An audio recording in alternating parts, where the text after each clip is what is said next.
night stories, where nightmares become to life and shadows appear in the corners. The photo shift. I should have trusted my gut when Marcus's photos started changing.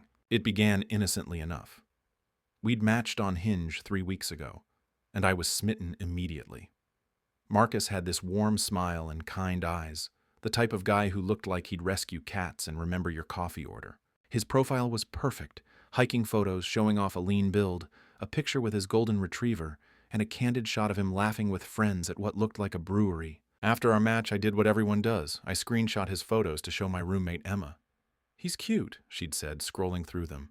Very wholesome energy. Our first date exceeded expectations. Marcus was charming, funny, and genuinely interested in what I had to say. We talked for hours at the wine bar, and when he walked me to my car, he asked if he could see me again. I said yes before he'd even finished the sentence. That's when I first noticed something odd. The next morning, I opened Hinge to delete the app. I was ready to focus on Marcus exclusively, but when I glanced at our conversation, his profile picture looked different. Instead of the navy polo shirt I remembered, he was wearing a gray Henley. I stared at the screen, confused. Had I misremembered? I checked my screenshots from weeks ago, and there it was. Navy polo. Now, gray Henley. I laughed it off. Maybe Hinge had glitched, or maybe I was losing my mind. Dating apps were notorious for technical issues. Our second date was even better. Marcus picked me up, and we went to a farmer's market before grabbing lunch. He was attentive, remembered details from our first conversation, and even bought me sunflowers because I'd mentioned loving them. When he dropped me off, I felt like I was floating. But that night, checking our messages again, I noticed another change. His hiking photo now showed him with shorter hair, almost buzzed. In my original screenshots, his hair was longer, tousled. I felt a chill run down my spine.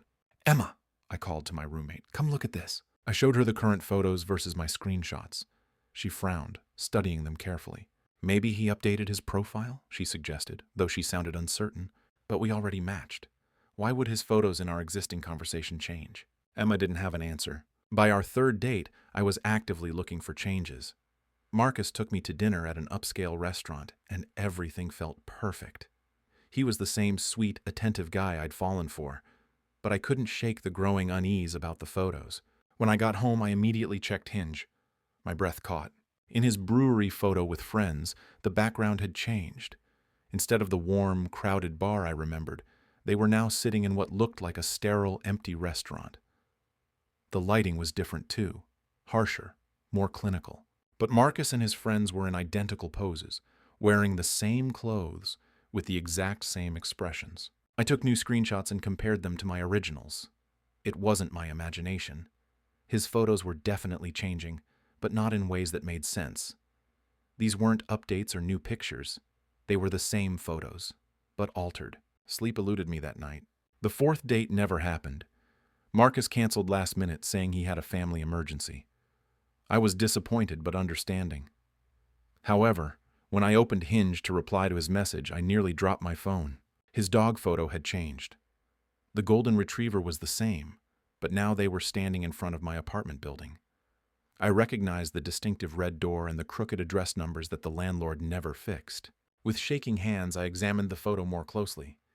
It was definitely Marcus, definitely the same pose and lighting as before, but the background had somehow shifted from what looked like a park to the sidewalk outside my home. I called Emma immediately. "This is beyond weird," she said after I showed her. "This is scary. You need to block him." But I couldn't. Not yet. I needed to understand what was happening. The fifth photo change occurred 2 days later.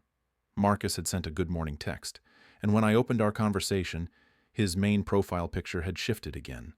Now he was wearing the gray Henley, but he was sitting on my couch. My couch, with my distinctive throw pillows and the coffee table book about Morocco that I'd bought after my trip last year. I ran to my living room. Everything looked normal, untouched. But somehow Marcus's photo showed him casually lounging in my space like he belonged there. My hands trembled as I typed, "How did you get this photo?" He responded quickly, "What photo? Everything okay?" I screenshot his current profile picture and sent it to him. "That's not me in your living room," he wrote back. "My photo shows me at the brewery with my friends, same as always. Are you feeling all right?" I nearly screamed. I took a screenshot of our conversation and saw his photo had shifted back to the brewery. But when I scrolled up in our chat history, I could see the photo of him on my couch was still there from minutes before. That night, I barely slept. I kept checking the app obsessively, watching his photos shift and change. He appeared in my bathroom mirror selfie style. He was lying on my bed, hand behind his head, grinning at the camera. Each photo maintained the same pose and expression as the originals, but the locations kept changing to places he'd never been, places he shouldn't know existed. The final change happened at 3:17 a.m. His profile picture showed Marcus taking a selfie in my bedroom. In my bed, while a figure slept beside him. The sleeping figure had my hair, my face, my body. But I was wide awake, staring at the photo on my phone, alone in my apartment. In the photo, Marcus's eyes looked directly into the camera with that same warm smile that had first attracted me. But now it looked predatory, knowing. I blocked him immediately and deleted the app, but the damage was done. How do you explain to someone that a person you've only met 4 times has somehow inserted themselves into photos of your most private spaces? How do you convince the police that someone is stalking you through impossible means? I never saw Marcus again in person, but sometimes, when I'm scrolling through social media or checking dating apps with new profiles, I catch glimpses of him in the backgrounds of other people's photos. Always that same smile, always watching, always waiting for someone new to match with him. The photos keep shifting, but now I know better than to swipe right. Jeff the Time Traveler. The message came at 2:47 a.m. on a Tuesday. I only noticed because my phone buzzed against the nightstand, pulling me from the edge of sleep. Please don't go to the coffee shop on 5th Street tomorrow, please. My finger hovered over the notification. The profile showed a guy named Marcus. Brown hair, kind eyes, mid-20s like me. We'd matched 3 days ago, but hadn't started talking yet. I scrolled through his photos again. Hiking shots, a picture with what looked like his family, normal stuff. But something about the desperate tone of that first message made my stomach twist. I typed back, "Do I know you?" The response was immediate, like he'd been waiting. "You will. God, Sarah, you have no idea how good it is to hear from you again, even like this." "Again? I think you have me confused with someone else," I wrote. "You're going to wear your green cardigan tomorrow, the one with the small hole near the left elbow that you keep meaning to fix. You'll order a medium oat milk latte with an extra shot and sit at the table by the window because you like to people watch. You'll bring your laptop to work on your novel, but you'll spend most of the time scrolling social media instead." My blood went cold. The green cardigan was hanging on my bedroom chair, and yes, it had that tiny hole. I'd planned to wear it tomorrow because the weather was supposed to cool down. I'd been craving coffee all evening, already planning my usual order. My laptop sat on my desk with a half-finished chapter blinking cursor-like in my peripheral vision. "Who are you?" I typed, my hands shaking slightly. "Someone who cares about you more than you could possibly understand right now. Please, Sarah, don't go to Grind Coffee tomorrow at 10:30 a.m. Choose somewhere else, anywhere else." The specificity made my skin crawl. Grind Coffee was my usual spot, and 10:30 was exactly when I liked to go, after the morning rush but before lunch. I'd never mentioned any of this in my dating profile. "How do you know all this? Are you watching me?" "I know because I've lived this day before. I've lived the next 6 months before. I know about the scar on your shoulder from when you fell off your bike at age 7. I know you talked to your plants and that you named the big succulent Gerald. I know you're afraid of butterflies because of a childhood incident at the zoo that you've never told anyone about." The butterfly thing stopped me cold. I'd never told anyone that story, not even my therapist. When I was 5, a massive butterfly had landed on my face during a school field trip to the zoo's butterfly conservatory. The way its legs tickled my skin, how I couldn't get it off fast enough. I'd been irrationally afraid of them ever since. "This isn't funny, stop!" "Sarah, tomorrow at 10:47 a.m., a man in a red baseball cap will bump into you as you're leaving Grind Coffee. You'll drop your laptop bag. When you bend to pick it up, he'll grab your shoulder, say he's sorry, and you'll smell cigarettes on his breath. His name is David Chen, and he's not sorry at all." I stared at the message, my heart pounding. This had to be some elaborate prank. But who would know all these details about me? "Prove it," I typed. "Tell me something that will happen tonight." "At 3:15 a.m., your upstairs neighbor will drop something heavy in their kitchen. It will wake you up and you'll lie there annoyed for about 10 minutes before falling back asleep. At 7:23 a.m., your mother will text you asking if you've been eating enough vegetables. You'll ignore it until lunch. I screenshotted the messages and set my phone aside, but I couldn't shake the feeling of being watched. I checked all my windows, made sure the front door was locked twice. Sleep didn't come easily. At 3:15 a.m. exactly, a thunderous crash from upstairs jolted me awake. My neighbor had clearly dropped something heavy in their kitchen. I lay there, heart racing, staring at my phone. This had to be a coincidence. At 7:23 a.m., my phone buzzed. Mom, honey, are you eating enough vegetables? I worry about your diet living alone. My hands trembled as I opened the Hinge app. Marcus had sent another message overnight. I know you're scared. I know this seems impossible. But Sarah, if you go to that coffee shop tomorrow, everything changes. Everything good between us disappears. I lose you in the worst possible way. You're insane. I'm calling the police. The officer who takes your report will be named Rodriguez. She'll have a small coffee stain on her uniform shirt. She'll tell you there's nothing they can do about someone making weird predictions online. She'll suggest changing your routine for a few days just to be safe. You won't take her advice. I didn't call the police. Instead, I found myself getting dressed, reaching automatically for the green cardigan before stopping. This was ridiculous. I was letting some creep manipulate me. I pulled on a blue sweater instead and grabbed my laptop bag. But at Grind Coffee, I hesitated outside the door. The morning rush was winding down. Through the window, I could see my usual table by the window was empty. Everything looked normal, but Marcus's words echoed in my head. Everything good between us disappears. What did that even mean? We'd never met. There was no us. I pushed inside and ordered my usual medium oat milk latte with an extra shot. The barista, Danny, smiled and started making my drink without me even having to specify. Routine was comforting. Normal. I sat at my usual table and opened my laptop, but found myself scrolling Instagram instead, just like Marcus had predicted. The normalcy of it all should have been reassuring, but it felt scripted now, like I was following someone else's directions. At 10:46, I packed up to leave. The morning had been perfectly ordinary. No mysterious men in red hats, no David Chen, no dropped laptop bags. I felt foolish for letting some stranger's messages get to me. As I pushed through the door at 10:47, someone bumped into me from the left. My laptop bag slipped from my shoulder, hitting the sidewalk with a sick thud. "Oh God, I'm so sorry," the man said, reaching out to steady me by the shoulder. I looked up into the face of a stranger wearing a red baseball cap. The smell of cigarettes clung to his jacket. "Are you okay? I'm really sorry about that." His grip on my shoulder tightened slightly. "I'm David, by the way." The world tilted. I pulled away, grabbing my bag and mumbling something about being fine.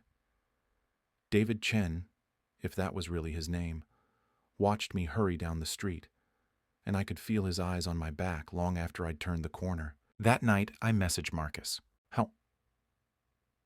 "Because I've been living this loop for 8 months, Sarah, trying to change things, trying to save you. This is the first time you've listened to me, even a little. The first time you've lived past today." "Past today? Tomorrow you'll get a job interview at Chen Digital Marketing, David's company. You'll think it's a coincidence, a lucky break. It's not." I hadn't applied anywhere recently, hadn't even been job searching. But even as I thought it, I knew my phone would ring tomorrow with an opportunity I couldn't refuse. "Who are you really, Marcus?" "I'm the man who falls in love with you 3 weeks from now. I'm the man who holds you while you cry about what David does to you. I'm the man who finds your body 6 months from today and then somehow, impossibly, wakes up 8 months ago with the chance to try again." My screen blurred with tears. I didn't remember starting to cry. "How do I know you're telling the truth?" "Because tomorrow you'll understand that some coincidences are too perfect to be coincidence, and because you'll finally believe me when you realize that love, even impossible love, is the only thing strong enough to break time itself." Outside my window, the city hummed with its usual nighttime rhythm, but somewhere in that sound, I could almost hear the echo of all the tomorrows Marcus was trying to save me from. The question was, would I let him? The location horror. Sarah swiped through Hinge profiles absently, her thumb moving in practiced motions as she sat in her downtown apartment on a rainy Thursday evening. Work had been brutal, and the mindless scroll through potential matches was her usual way to decompress. That's when she saw him. Marcus, 29, Software engineer. Dark hair, kind eyes behind wire-rimmed glasses, holding a golden retriever in his main photo. His prompts were witty, without trying too hard, and he listed hiking and vintage vinyl as interests, exactly her type. But what caught her attention wasn't his smile or his answers. It was the location tag, 2.1 miles away. She paused. That was oddly specific. Most profiles just said the neighborhood or gave a rough distance, but 2.1 miles felt precise, almost clinical. Still, his profile was compelling enough that she sent him a like with a comment about his record collection. He matched immediately. "Hey Sarah, love that you noticed the Fleetwood Mac album in the background. Most people miss that detail." They fell into easy conversation. Marcus was charming, asking thoughtful questions about her work as a graphic designer and sharing funny stories about his job debugging code for a fintech startup. After 2 hours of messaging, Sarah felt that rare spark of genuine connection. Before bed, she checked his profile again to see if she'd missed any photos. The location now read 1.8 miles away. Strange. Had he been traveling when they first matched? She shrugged it off and went to sleep. The next morning brought a sweet good morning text from Marcus, along with a photo of his breakfast. Perfectly plated avocado toast with a latte art heart. "Trying to impress you with my domestic skills," he wrote. They texted throughout the day, their conversation flowing effortlessly. Marcus remembered details she'd mentioned. Her difficult client meeting, her sister's birthday dinner that weekend. When Sarah checked his profile during her lunch break, curious to see his photos again, the distance read 1.4 miles away. A small chill ran down her spine. That was definitely getting closer. Maybe he worked nearby? She was downtown after all. Lots of tech companies had offices in the area. "Where do you work?" she texted casually. "Remote mostly, but I have a flexible arrangement. What about dinner tomorrow? I know a great little Italian place." He'd smoothly avoided answering her location question, but his dinner invitation was so perfectly timed that she let it slide. They made plans for Saturday at 7 p.m. Friday morning, Sarah woke to find Marcus had texted her a photo at 6 a.m., the sunrise view from his apartment window. It was a beautiful shot of the city skyline, but something about it nagged at her. The angle looked familiar, like a perspective she'd seen before. During her afternoon coffee break, she opened Hinge again. Marcus's profile now showed 0.9 miles away. Her stomach clenched. This was definitely getting weird. She tried to rationalize it. Maybe the app was glitchy, updating his location as he moved around the city. But 0. 9 miles put him very close to her neighborhood, possibly within just a few blocks. That evening, she decided to walk to the grocery store instead of driving. As she rounded the corner onto her street, she found herself scanning faces, wondering if she'd somehow spot Marcus. The thought made her laugh at herself. What were the odds? But then she saw a man with dark hair and glasses walking a golden retriever about half a block ahead. Her heart skipped. The build looked right. The dog was the same breed from his photos. She quickened her pace, but when she got closer, she realized it wasn't him. This guy was shorter and older. Still, she felt unsettled the rest of the evening. Saturday morning arrived with another sunrise photo from Marcus, this one taken from what looked like a slightly different window. "Can't wait to see you tonight," he wrote. "I have a feeling this is going to be special." Sarah spent extra time getting ready, choosing a black dress that was elegant but not too formal. She checked Marcus's profile one more time before leaving. The distance now read 0.3 miles away. Her hands started shaking. 0.3 of a mile was basically her immediate neighborhood. There were only a few apartment buildings within that radius of her place. She screenshotted the profile and sent it to her roommate Jessica with a message. "Does this seem weird to you? His location keeps getting closer." Jessica called immediately. "That's creepy as hell. Are you sure you want to go tonight?" "Maybe the app is just buggy," Sarah said, but her voice lacked conviction. "Besides, we're meeting at a public restaurant.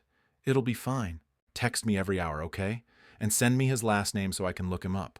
That was when Sarah realized Marcus had never told her his last name, despite days of detailed conversation. She scrolled through their messages. He'd skillfully deflected every time she'd asked personal details that might help identify him. At the restaurant, Sarah arrived first and chose a table with clear sightlines to the entrance. 7 o'clock came and went, then 7:15. At 7:30, she texted Marcus. "Running a few minutes late, just wrapping something up. Be there soon." She ordered a drink and waited. 8 p.m. passed, then 8:30.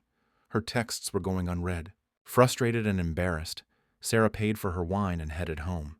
She'd been stood up, which stung, but maybe it was for the best given how weird things had gotten with the location tracking. As she walked up to her building, she pulled out her phone to delete Marcus's number. But first, muscle memory made her check his Hinge profile one more time. 2 miles away. The phone nearly slipped from her hands.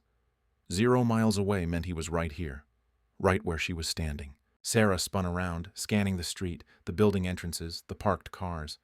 Her eyes landed on a figure sitting in a sedan across the street, the interior lit by the glow of a phone screen. Even in the dim light, she could make out dark hair and the distinctive shape of wire-rimmed glasses. Marcus looked up from his phone at that exact moment and waved. Sarah ran for her building, fumbling with her keys as her heart hammered against her ribs. Behind her, she heard a car door slam and footsteps on pavement. She made it inside and bolted the lock, then immediately called Jessica. "He was outside my building," she gasped into the phone. "He's been tracking my location somehow. God, what if he's been following me for days?" "I'm calling the police," Jessica said, "and I'm coming over." As they waited for help to arrive, Sarah blocked Marcus on every platform and changed all her privacy settings. But the damage was done. He knew where she lived. He'd been closing in, foot by foot, mile by mile, until he was right outside her door. The police took her statement, but said there wasn't much they could do unless he made direct threats or tried to contact her again. They'd do extra patrols, they promised, but dating apps weren't really their jurisdiction. Sarah barely slept that night. Every sound in the hallway made her jump. When she finally did drift off near dawn, she dreamed about distance measurements counting down like a timer. 2.1 miles, 1.8 miles, 0. 9 miles, getting smaller and smaller until they reached 0. In the morning, she found a single red rose on her doormat. The doppelganger date. The notification chimed on my phone at 11:47 p.m. on a Tuesday. Another Hinge match. I almost swiped past the profile. Something about the photos seemed oddly familiar, like déjà vu wrapped in pixels. But loneliness has a way of making you ignore red flags, so I sent the usual opener about her dog. Her name was Sarah Chen, 28, marketing coordinator. The conversation flowed effortlessly. She knew about obscure indie bands I'd mentioned loving in college. She referenced inside jokes I was certain I'd never shared online. When she suggested coffee at Grind, the little place on 5th Street, I felt that strange tingle of recognition again. "How did you know that was my favorite coffee shop?" I typed.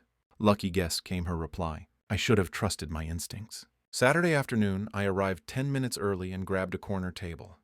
The familiar hum of the espresso machine and chatter of weekend regulars put me at ease. I scrolled through Sarah's photos again, trying to place why her face seemed so familiar. Something about her smile, the way her eyes crinkled. "Marcus?" I looked up and my blood turned to ice water. Standing before me was Emma Rothschild, not someone who looked like Emma.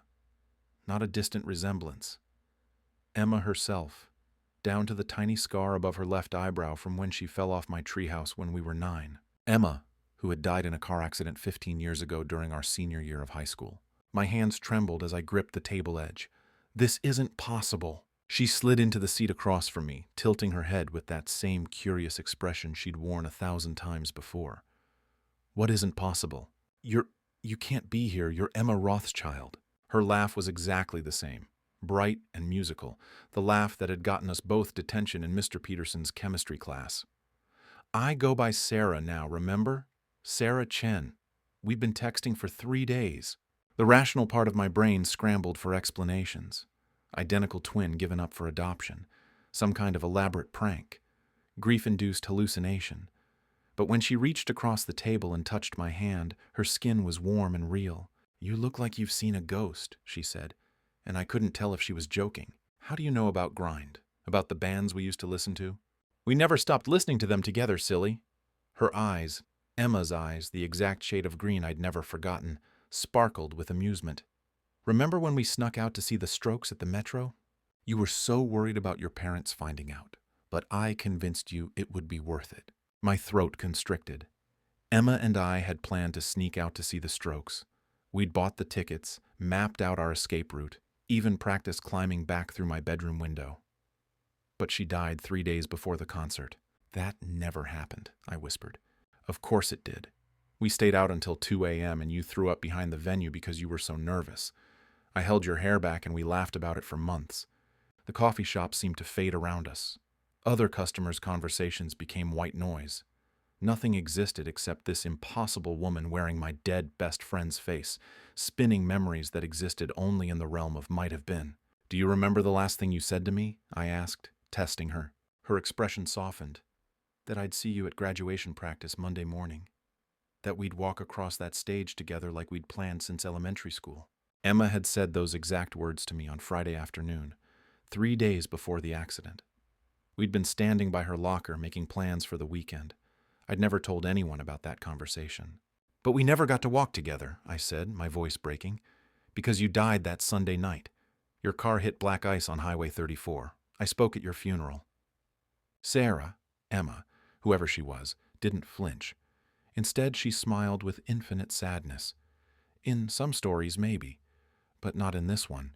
In this one, I made it to Monday morning. In this one, we graduated together, went to different colleges, lost touch for a while, and found each other again on a dating app." I stared at her, my mind fracturing. "This is insane. You're not real." "Does it matter?" She squeezed my hand, and I felt the familiar callus on her index finger from years of guitar playing. "I'm here now. We're here now. Isn't that what you always wanted?" The truth was, yes. For 15 years, I'd wondered what our lives would have looked like if she'd never gotten in that car.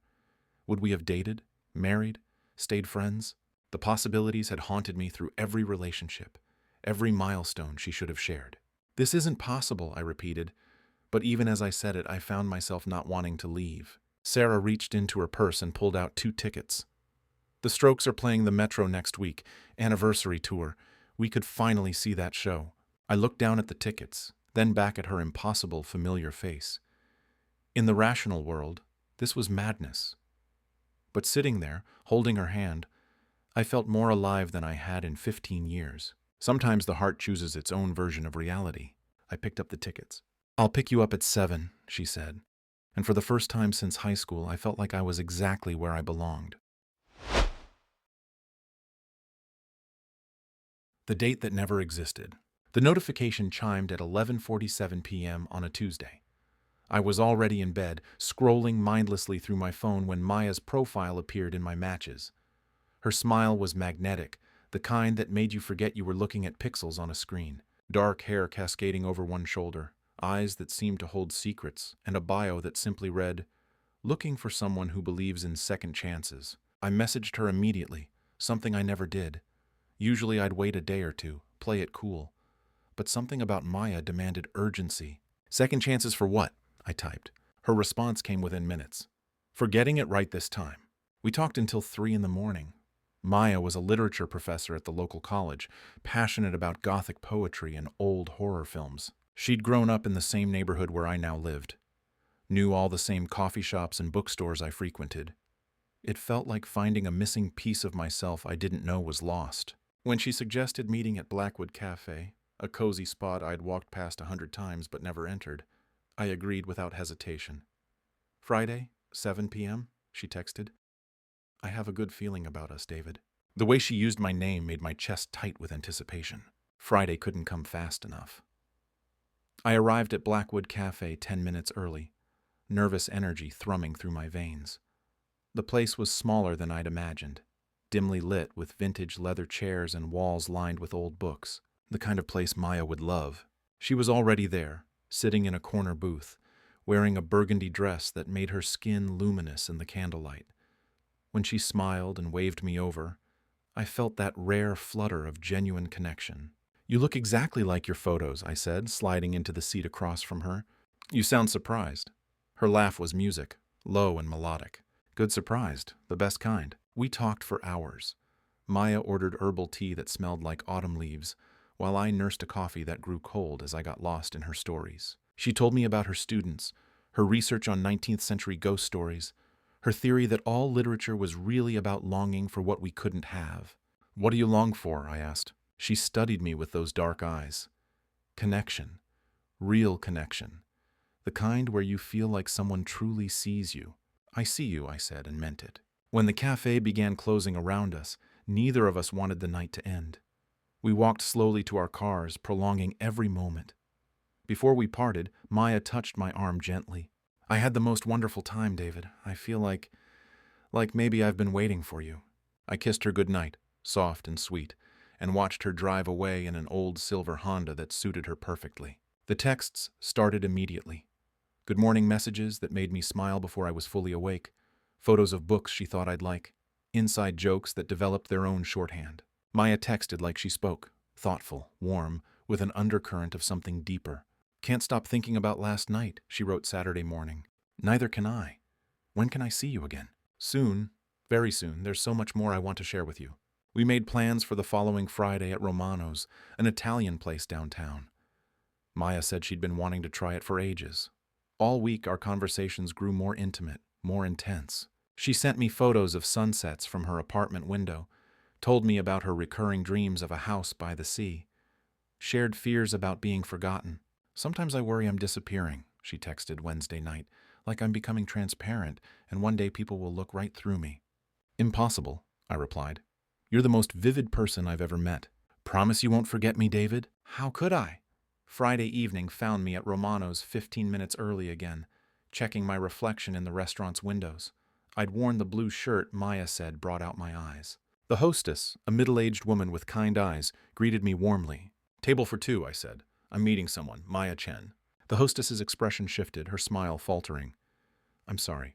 What was the name? Maya Chen. We have a reservation for 7:30. The color drained from her face. She glanced around nervously, then gestured for me to follow her to a quieter corner near the bar. Sir, I need to ask you something. Can you describe this person you're meeting? My stomach dropped. Is there a problem? Did something happen to her?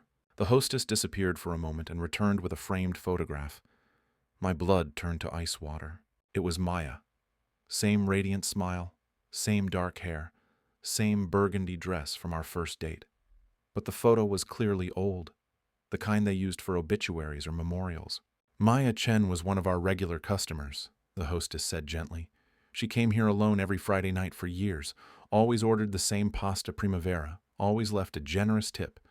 Such a sweet woman. Was? The word caught in my throat. She died 3 years ago, honey.